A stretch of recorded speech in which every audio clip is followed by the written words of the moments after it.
without further ado, let's get started. And today I'm going to be covering inbound marketing and looking at the flywheel methodology, how you can implement. And before I get into the topic itself, the week never stops at SF Digital. I just wanted to share some of our wins. So to summarize, our content management calendar is finally fully working. It's been a number of weeks of hard work. Just that we have a lot of content out on a day.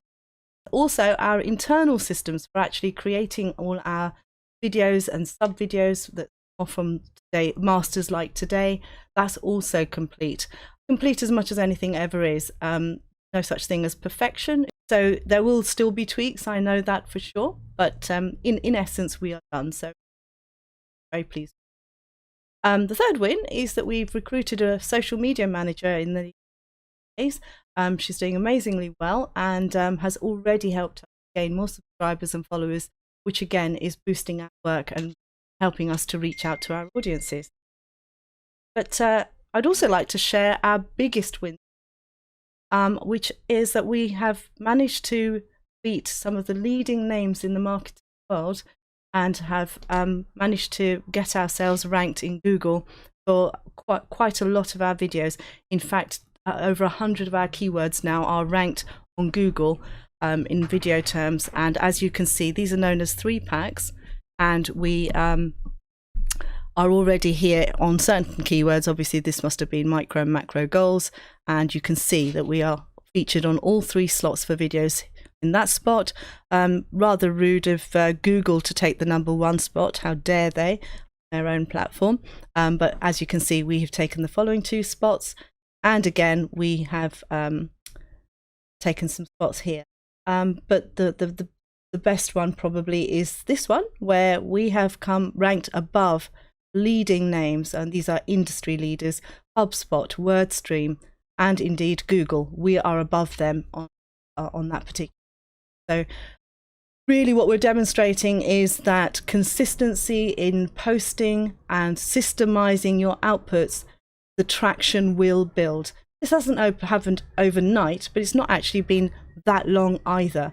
So it just goes to show that consistency, you can also achieve this. And we are not a big agency. We are a small but growing agency. We are certainly not big boys, but hey, let's see where we end up. Maybe soon turn into one of them. How are we doing all of this? Well, it's really by implementing systems and working through our workflows and our process. And that's taken time. That's not something we've done overnight. But we can only do that if we actually understand the theory behind what we're trying to achieve. So today, hence I've chosen to pick this topic about how we can actually encourage inbound marketing, and also, like I say, using that model of the flywheel method to demonstrate to you how you too can start to achieve some inbound results. Now, if you talk to any business owner, including ourselves over these last 18 odd years since we started business, you'll often find that, you know, businesses have changed completely from where they started to where they may be today. And that's certainly true of us. Where we started in 2002 with a part-time photography business bears no resemblance to today. But that's not just down to the activity of our business, the output of what we're doing. Actually, the real reason that change has happened is because of our customers, our clients. Because if our business is to change, it's actually going to be led by the clients that we are servicing. Now, the flywheel model. Now, if you think of a flywheel and what that actually represents, it's actually a really efficient, energy efficient device or machine, if you like. And how much energy is produced in that device will depend on its size, its speed, and also its friction. So things obviously working against the energy. And to activate that flywheel in terms of marketing terms, we would start where I've just placed this arrow, with basically a stranger. So I'm demonstrating this model assuming that this is, let's say, day 1 of your business, you have 0 customers, and we would have to start with strangers to engage with us. Of course, more mature businesses, you could be anywhere in this journey at any moment in time. There will be some people, some potential clients that are still strangers to you. There'll be some that are already turning into prospects. There'll be some who are your customers. Hopefully there will be many, many who are so thrilled with your services, they themselves will become your promoter in time. So the strangers side of things, we need to put a bit of energy in. We've got to engage with them, and there are a number of ways that you may choose to do that. So you may go down the paid advertising route. You might decide you're going to go through the customer referral program. Again, that's a little bit tricky with strangers, because until they become your customer, that's going to get hard for you to actually start from a 0 point with them. You might choose to go through content marketing and indeed video marketing.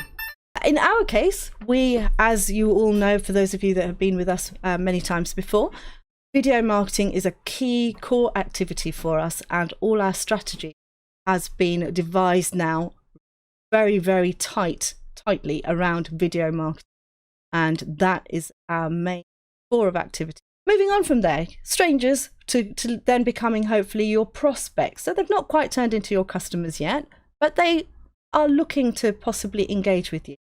So again, you might think about setting up good sales teams, systemizing how you're going to follow up your leads, and just creating a structure in there.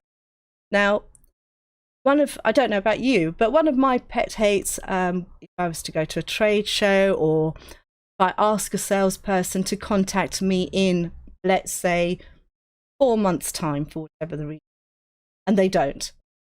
They've lost me, because I asked them to do something. I'm half ready, but I wasn't quite ready. Hence, I've given them the heads up I'd like a contact in 4 months' time, but they don't bother to follow up. So this becomes crucial to actually making sure you never lose a lead. Now, depending on which country you're in, culturally, this can be a tricky fine line tightrope to walk. If a customer or a prospect doesn't give you a timeline, it's very difficult to know, am I calling too soon? Am I calling too late? And so it does become a little bit personal as to how you're going to actually deal with that.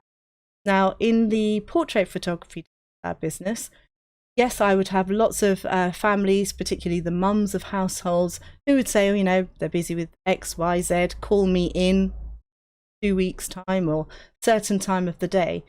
Everything would go into the CRM system. Everything would be marked with a date or a time, and it would all be set up as a task. I would never forget to ring back when someone to ring. Now, of course, I may still need to follow that through. They may still put me off till the next call. Not a problem. My theory would always be, it's never a no until it's a no. Until then, it's always a maybe.